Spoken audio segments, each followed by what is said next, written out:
53, versículo 5, e esse versículo me perturbou um pouco. Eu vou pedir licença para você, para nós pausarmos o estudo do fruto do Espírito. Na domingo que vem a tia Elise volta, viu, menina? Pastor Elise volta para falar sobre amabilidade, que é o próximo fruto. Isaías 53, 5 diz o seguinte: mas ele foi transpassado por causa das nossas transgressões, foi esmagado por causa de nossas iniquidades. O castigo que nos trouxe paz estava sobre ele, e pelas suas feridas, a minha versão diz, feridas, fomos curados. Mas ele foi transpassado por causa das nossas transgressões, foi esmagado por causa de nossas iniquidades. O castigo que nos trouxe paz estava sobre ele, e pelas suas feridas fomos curados. Pai, nós te agradecemos pelo poder da tua palavra, que é sempre viva e eficaz, e que mais uma vez essa manhã ela possa impactar as nossas vidas, e que possamos sair daqui transformados pelo poder que há nela, em nome de Jesus. Quem aqui já ficou de castigo?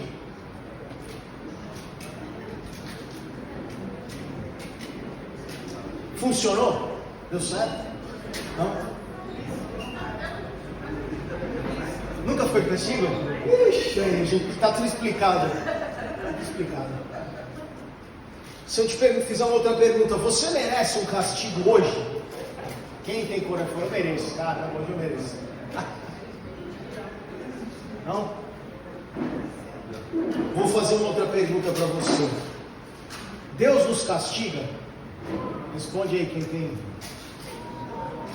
Quem acha que Deus castiga? Levanta a mão.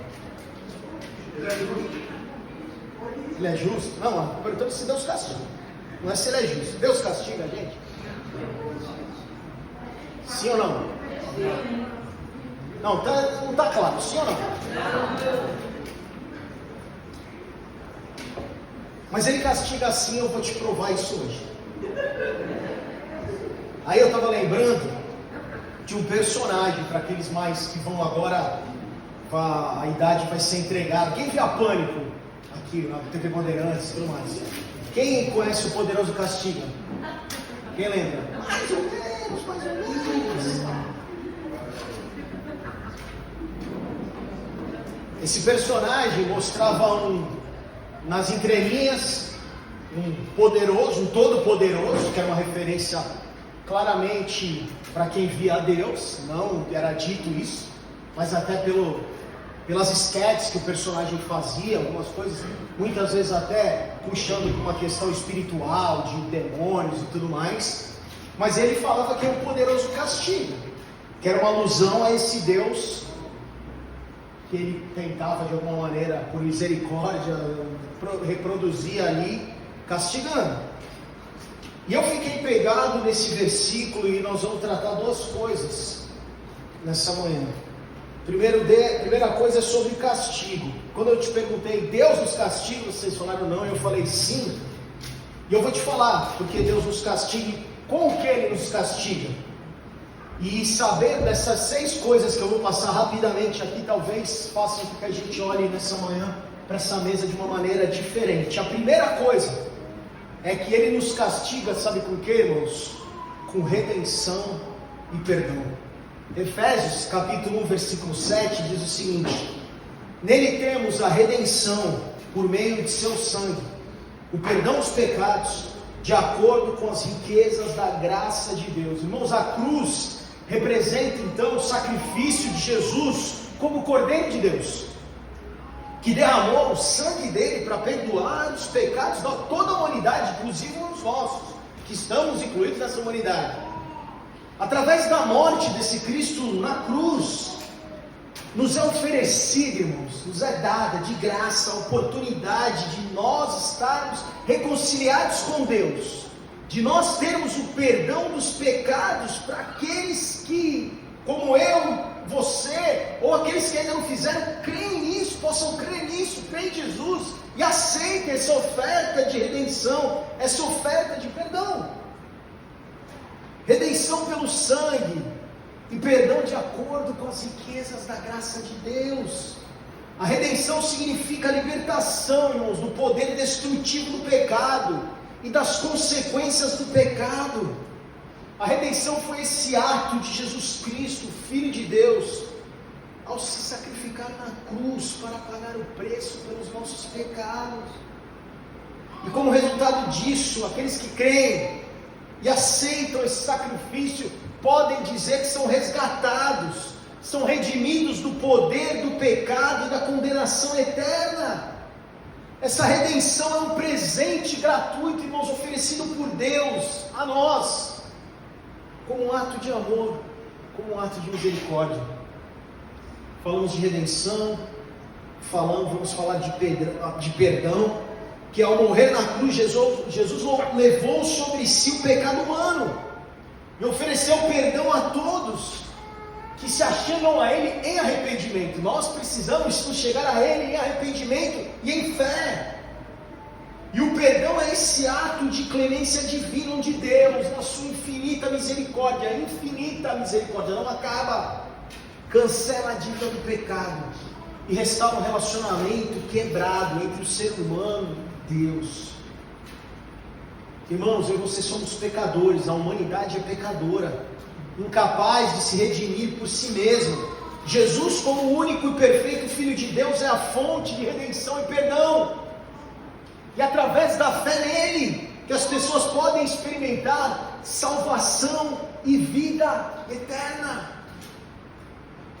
Ele nos castiga com redenção, Ele nos castiga com perdão, Ele nos castiga com amor incondicional. Romanos 5,8 diz assim: mas Deus demonstra o seu amor por nós, Cristo morreu em nosso favor quando ainda éramos pecadores. A cruz, irmãos, que se faz referência nessa manhã através da mesa, é esse símbolo do amor incondicional de Deus pela humanidade. A cruz demonstra um imenso amor de Deus, enviando o seu único Filho para morrer por nós, pelos nossos pecados, demonstrando claramente que não há limites desse amor, não há limites, não tem para onde fugir. E o amor de Cristo, irmãos, deve ser ou talvez a mensagem mais poderosa do cristianismo, porque ela fala de um amor inabalável, de um amor abnegado, de um amor compassivo que Jesus tem por nós, independentemente de nós, independente dos nossos pecados, independente daquilo que nós fazemos. E esse amor incondicional, ele primeiro é sacrificial.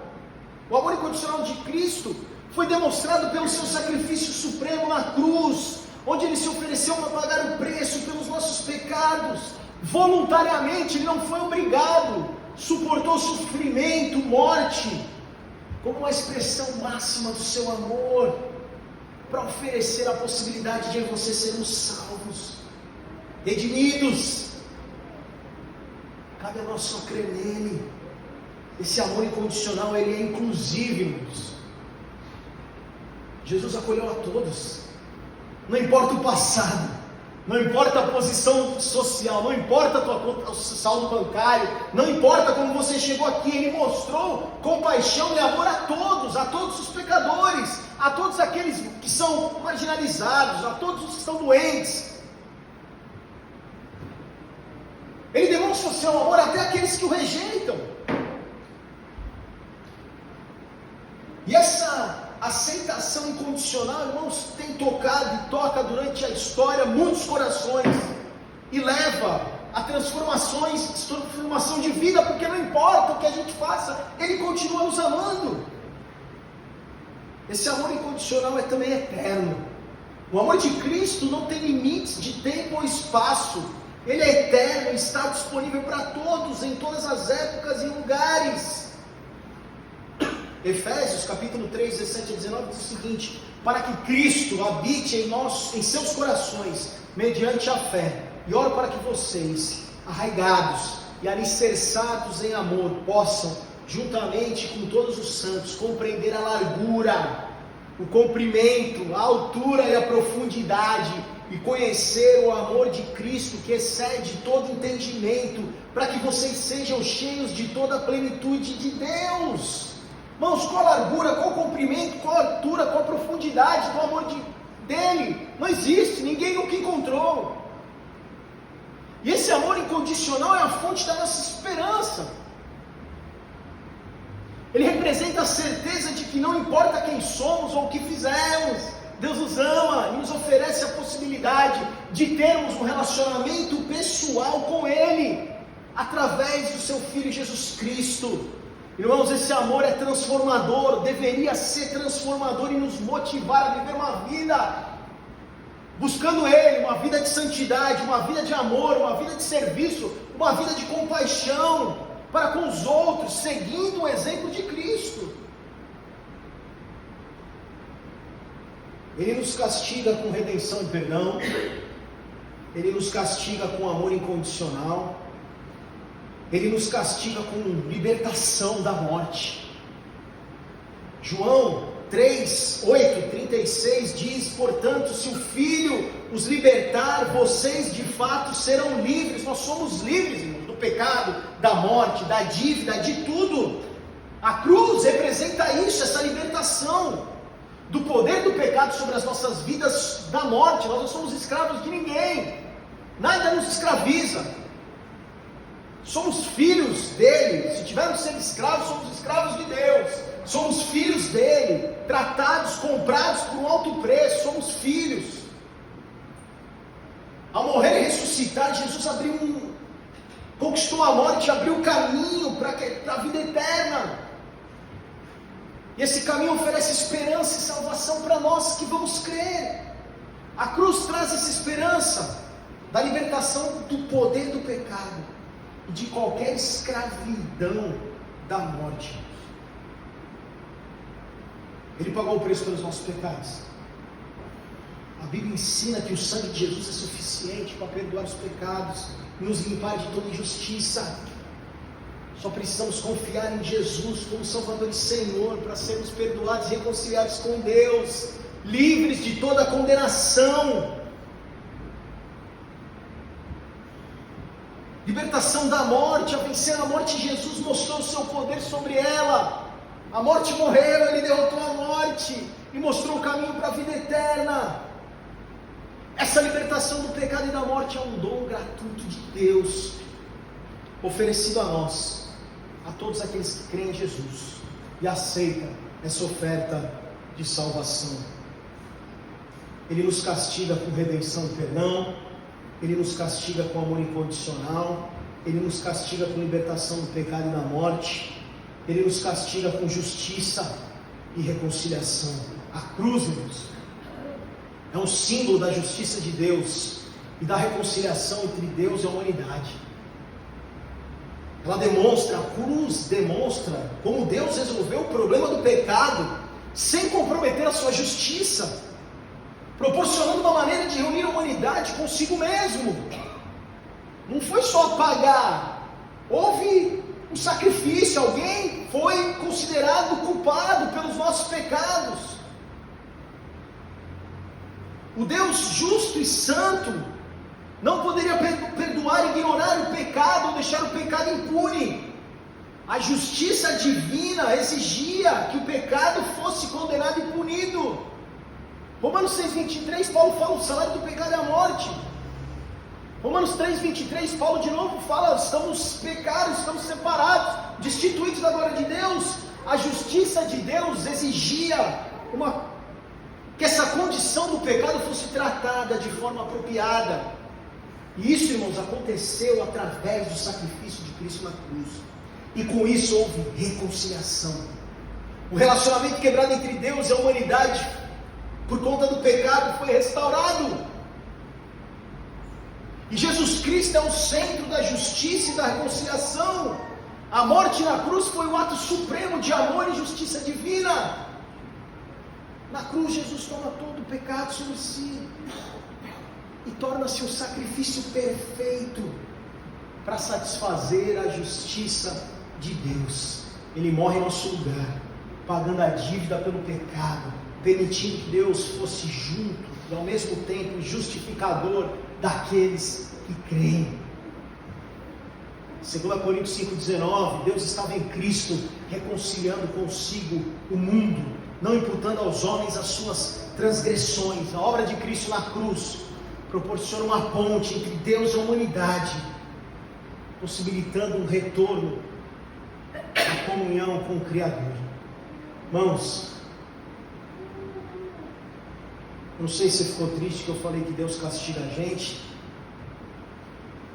mas Ele nos castiga com redenção e perdão, com amor incondicional, libertação do pecado e da morte, justiça e reconciliação. E Ele nos castiga também com unidade. Efésios 2, 13 a 18 diz assim: mas agora em Cristo, vós que antes estavais longe, já pelo sangue de Cristo chegaste perto, porque Ele é a nossa paz, o qual de ambos os povos fez um, e derrubando a parede de separação que estava no meio, na sua carne desfez a inimizade, isto é, a lei dos mandamentos, que consistiam em ordenanças para criar em si mesmo dos dois um novo homem, fazendo a paz, e pela cruz reconciliar ambos com Deus em um corpo, matando com elas inimizades, e vindo Ele evangelizou a paz. E vós que estáveis longe, aos que estavam perto, porque por Ele ambos temos acesso ao Pai em um mesmo Espírito. Oséias capítulo 2, 23: e eu direi àquele que não era meu povo, tu és o meu povo. Ele dirá, tu és o meu Deus. Em Cristo, pela cruz, Deus nos aproxima, irmãos, em dois modos diferentes. Primeiro, Ele reúne judeus e gentios em um só corpo. Já não tem mais separação, aqueles que se diziam o povo de Deus, a salvação é só para nós, o Messias é só para nós. Não, todos agora fazemos parte de um só corpo. Segundo, Ele aproxima as pessoas, dando acesso ao Pai pelo Espírito. Efésios 2,18. Em Cristo já não há mais separação de Deus e do seu povo. A parede de inimizade foi derrubada. Qualquer lei que separava os povos foi derrubada. Assim eu e você todos temos acesso ao Pai por meio de Jesus. Toda a inimizade foi destruída na cruz.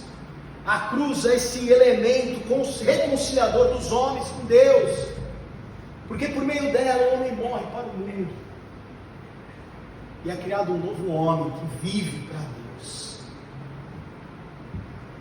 João 17, 21, Jesus fala: para que em todos sejam um, como tu, ó Pai, tu és em mim, eu em ti, que também eles sejam um em nós, para que o mundo creia que tu me enviaste.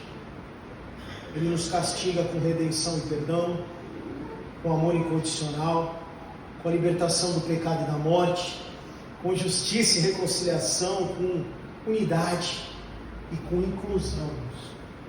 Agora, eu e você fazemos parte da família de Deus. Assim, não somos mais estrangeiros, nem forasteiros, mas concidadãos dos santos, da família de Deus, edificados sobre o fundamento dos apóstolos e dos profetas, de que Jesus Cristo é a principal pedra da esquina, Efésios 2, 19 e 20. Agora, irmãos, eu e você podemos ser chamados filhos de Deus por meio de Jesus Cristo. E quando eu fui citando essas 6 coisas, dizendo que Ele nos castiga com essas coisas, é porque eu fiquei pensando, irmãos, se a gente pode entender essas coisas e continuar tendo a vida que a gente tem. Eu fiquei me castigando, pensando que eu tenho redenção e perdão, que eu tenho amor condicional, que eu sou livre do pecado e da morte, que eu tenho justiça, que eu fui reconciliado, que há unidade, que há inclusão. Irmãos, isso me puniu demais, que eu falei, eu não sei como eu posso lidar com todas essas coisas. Era melhor que Ele não me desse nada, era melhor que Ele fizesse eu caminhar de joelhos 1 quilômetro, era melhor que Ele pedisse para eu dar uma oferta, para então me dar em troca. Não, Ele nos dá tudo isso de graça.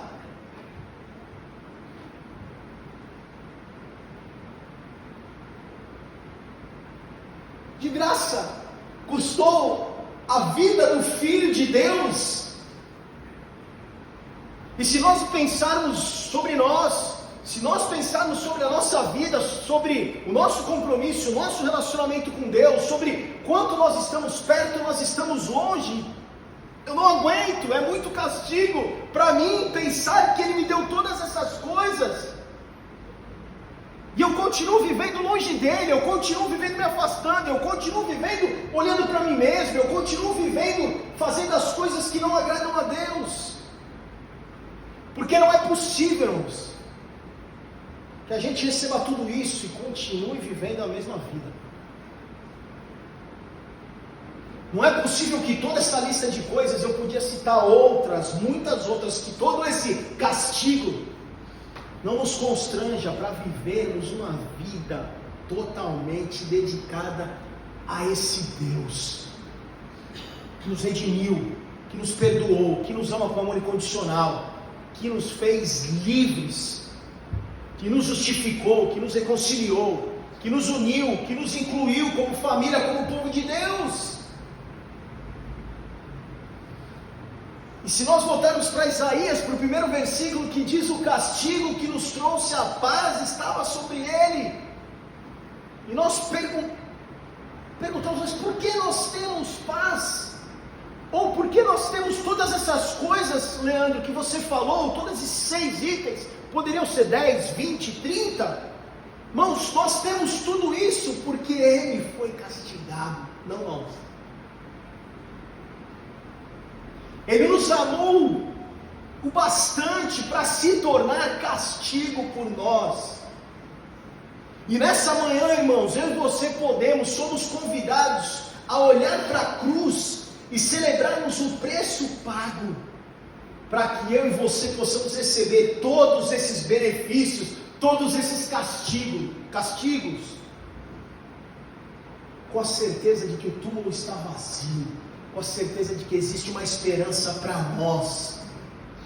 Tudo já foi pago, o castigo já foi pago, e é isso que nós precisamos celebrar nessa manhã, o castigo que nos trouxe a paz, a libertação, a redenção, o amor incondicional. Por isso que às vezes quem está aqui, está cantando, cheio de gás, e daqui a pouco olha você aí, cabisbaixo, triste, com preguiça, acordou tarde. Irmãos, eu não sei o que está no teu coração, o que sei que aqui hoje é momento da gente celebrar, porque o castigo foi pago já, a gente não deve nada. Não tem um amém, irmãos? Vocês estão tristes? É brincadeira, ele não vai castigar ninguém, não. Ele nos amou tanto para se tornar castigo por nós. E a mesa nos lembra disso, a mesa nos lembra que Ele está vivo, a mesa nos lembra que Ele reina, e a mesa nos lembra que Ele virá nos buscar, e então cabe a nós viver essa promessa da sua volta, e com essa certeza a gente pode ter nossa esperança renovada, e com essa certeza a gente pode participar, e com essa certeza a gente pode desfrutar de tudo isso, irmãos, e agradecer, e louvar, e exaltar, e cantar, e viver uma vida para Ele, agradecendo por todos os benefícios desses castigos, que foram expressos claramente nessa mensagem. Cabe a nós agradecer, e proclamar essa mensagem com a nossa vida, até que Ele venha, até que Ele venha nos buscar. Enquanto isso, nós vamos vivendo uma vida dedicada para esse Deus. Porque, irmão, se nós lembrarmos de tudo que Ele fez por nós, nós devemos ficar constrangidos de tanto amor, de tanta graça, de tanta misericórdia. E é isso, é o castigo, o constrangimento que isso deveria causar em nós. Não, para de me amar um pouco, me castiga mesmo, manda um raio para queimar na minha cabeça, que é mais fácil. Quanto eu pago para pagar? Nada. Graça, misericórdia, amor incondicional. Somos filhos livres, e é isso que nós celebramos nessa manhã, e é isso que nós celebramos hoje, olhando essa mesa, e é isso que nós celebramos a cada dia com as nossas vidas, para que o nome dele seja glorificado, para que a nossa esperança seja renovada. Temos lutas, temos aflições, temos dores, temos situações que a gente nem sabe como vai resolver amanhã, mas uma coisa eu tenho certeza, irmãos, que Ele não te deixa sozinho, que existe um futuro para nós, e a nossa esperança tem que ser renovada, para a honra e glória dele. Vamos orar? Feche teus olhos.